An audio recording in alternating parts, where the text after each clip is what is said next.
ये उस एवरग्रीन गजल का किस्सा है।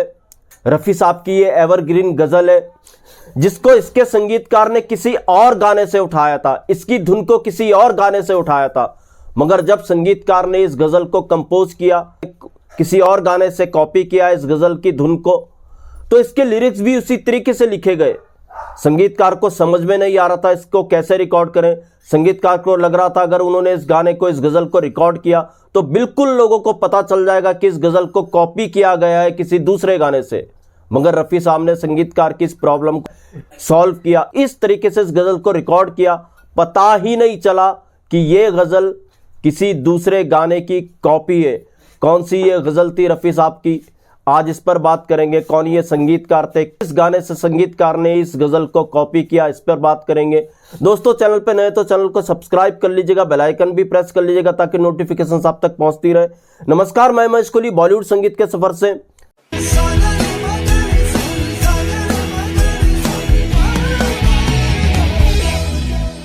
कई बार ऐसा हुआ है संगीतकार सिंगर्स पे डिपेंड रहे हैं। संगीतकार ने कोई गाना बनाया, उनकी समझ में नहीं आता रिकॉर्ड कैसे हो, सिंगर्स ने उनकी प्रॉब्लम को सॉल्व किया और गाने को गा दिया।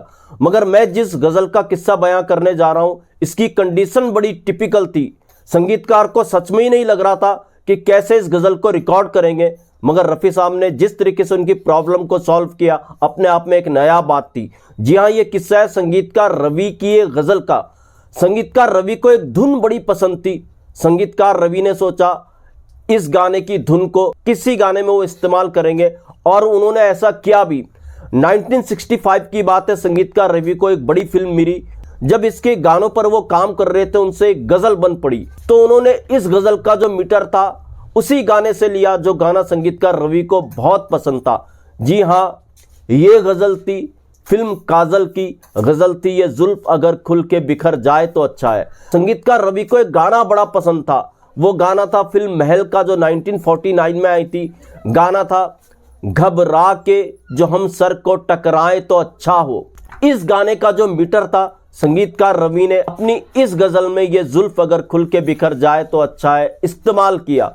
जब महल के इस गाने का मीटर संगीतकार रवि ने इस गजल में इस्तेमाल किया तो इसके लिरिक्स साहिर लुधियानवी साहब ने भी उसी तरीके से लिखे जिस तरीके से महल के लिरिक्स थे।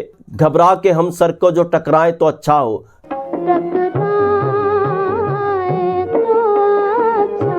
तो साहिर लुधियानवी ने भी मीटर पे लिख दिया ये जुल्फ अगर खुल के बिखर जाए तो अच्छा।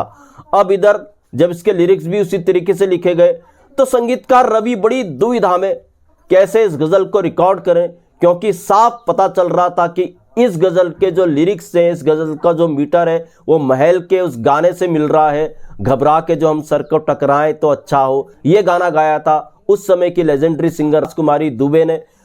तो जब संगीतकार रवि ने काजल के लिए गजल को कंप्लीट किया, उनकी समझ में नहीं आ रहा था इसको कैसे रिकॉर्ड करेंगे। उनको लग रहा था कि यार रिकॉर्ड करेंगे तो लोगों को पता चल जाएगा ये महल के गाने की कॉपी है। रफ़ी साहब को बुलाया गया, रफ़ी साहब से इसकी सिटिंग की गई और रफ़ी साहब को इस प्रॉब्लम को बताया गया। रफ़ी साहब ने संगीतकार रवि को कहा घबराने की जरूरत नहीं है, वो जो इसका काफिया था तो अच्छा। रफ़ी साहब ने कहा वो इसको इस तरीके से गाएंगे कि लोगों को पता नहीं चलेगा जो इस गजल का जो मीटर है आपने महल के गाने की धुन से लिया है। आप इस गाने को गौर से सुनिएगा। रफ़ी साहब ने तो अच्छा शब्द को अलग अलग तरीके से गाया। रफ़ी साहब ने जैसे इस गाने के मुखड़ा शुरू किया ये जुल्फ अगर खुल के बिखर जाए तो अच्छा को उन्होंने बिल्कुल अलग तरीके से गाया। अच्छा। फिर जब दूसरी बार ये जुल्फ अगर खुल के बिखर जाए तो अच्छा को उन्होंने फिर अलग तरीके से गाया। अच्छा। तीसरी बार इस रात की तकदीर संवर जाए तो अच्छा, फिर तो अच्छा को बिल्कुल अलग तरीके से गाया। तो अच्छा।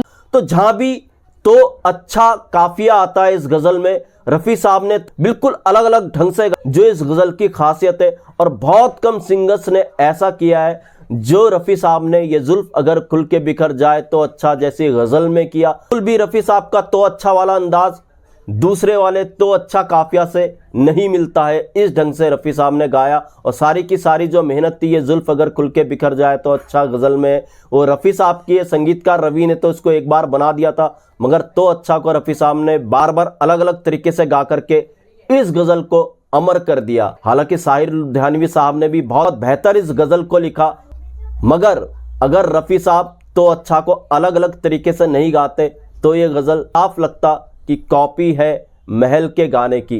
तो दोस्तों ऐसे भी किस्से में आपके लिए लेकर के आता रहूंगा। महेश कोहली को दीजिएगा इजाजत। Goodbye, good luck and take care.